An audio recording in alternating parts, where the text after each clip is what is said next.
my mind was working properly, but it feels like the words weren't coming out of my mouth. When Regina first started having difficulty thinking of words and producing words, she wasn't really sure what was wrong. She knew something was wrong, but she wasn't sure. So when she first went to the doctor, she reported that she was having difficulty speaking, but she didn't know why. I went to the primary care physician, and she sent me to a neurologist. He sent me to a consulting group. They told me to get my affairs in order. And that broke my heart.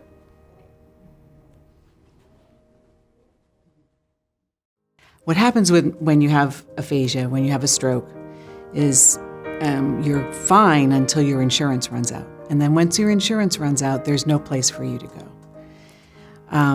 And even though I was aware that that was an issue in Houston, it was not clear to me how to fix that. Until one day when Rita Justice called me and said, there's no place for people with aphasia in Houston, and we were told that you were the expert in aphasia in Houston and that you could help us with that. And that's how we started. And from there, we developed a small group of people to generate the plan. We started with a drop-in group at the University of Houston to get people interested in coming, and they planned the foundation, basically, for what is HARK now. What happens with people who have aphasia is they become socially isolated because of the communication impairment, because communication, that's how we relate to other people. And when you have difficulty with that, it makes other people uncomfortable.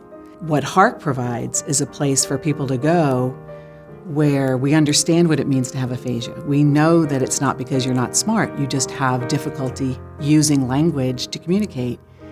And you can come there and continue to engage in the things that are interesting to you, and that's actually what helps you continue to improve. Every person that joins HARK has a different combination of challenges related to communication. So most people have aphasia as a result of stroke, but there are other neurological diseases that can cause aphasia because they attack those areas of the brain that are important for communication. And in some cases, that disease process is progressive. Most people with aphasia, as I said, have a stroke. It happens to them suddenly, and they're at their worst when they have the stroke, and they progress or they get better over time. But people who have aphasia as a result of a degenerative neurological disease, we call that primary progressive aphasia. Their symptoms start subtly, slowly, and they get progressively worse over time. HARK is able to help patients with primary progressive aphasia by providing increasing amounts of communication support so that they can maintain the communication for a longer period of time. So we hope to slow down the regression that some people with PPA might experience. The challenge with primary progressive aphasia is that even though it's a progressive disease, it doesn't mean that there aren't things that can be done to improve that person's quality of life and to anticipate and make changes in their behavior so that they can live more successfully over time. 2 years ago, I realized my speech was lacking. She came, we evaluated her, we met with her and talked with her about what she needed. She was very early in the process at that point. She was just having some mild word finding problems, but she knew that the diagnosis was going to be progressive and that she would begin to have more communication problems as time went on. So she sought us out very early. I love HARK. And I've met some friendships with them. They all have aphasia. And it's good to be around them because we go to classes. HARK is helping me slow the process of PPA. Regina's really inspiring to me because she is plowing on through life, no matter what. She makes sure she gets enough exercise, she eats right, she's doing everything she's supposed to do. So she is very inspiring to me because she just continues to try to live her life the best that she can. I knew that HARK was the right place to be. HARK is a very valuable community resource. Not every city is fortunate enough to have some place like HARK that can provide services that support not only communication for persons with aphasia, but really support life participation, which is our model. We provide an opportunity to build confidence, to have an opportunity to practice, and to develop friendships. So we have started an expansion with HARK, with a partnership with the University of Houston.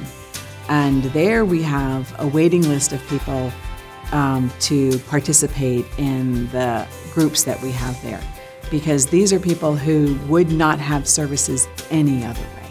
They have been basically abandoned by the medical industry. They don't have the resources to pay for their services. And by participating at HARK, they're able to come once a week to a place, again, to engage, to practice, and in some cases that may be the only time they communicate during that entire week. So I think that our small satellite expansions of HARK and with this partnership with the University of Houston is a great example of the need that is out there, and that tells us that people are waiting for us to come, and if we create it, they will come.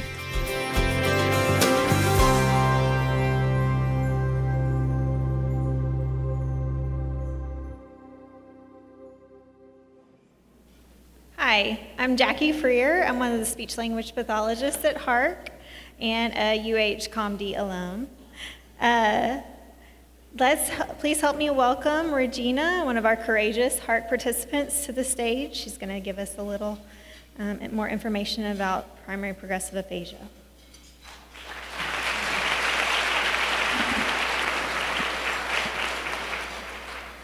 Hi, I'm Regina.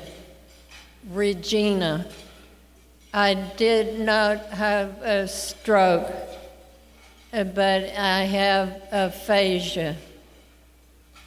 I have primary progressive aphasia, PPA, it's called. PPA is a neurodegenerative disease which slowly affects my language and speech. HARK has helped me slow that process. I love my friends at HARK, especially in the news group and conversation topics and chit chat. Thank you to the therapists and my family and friends. God is good. I'm grateful for your support. Thank you.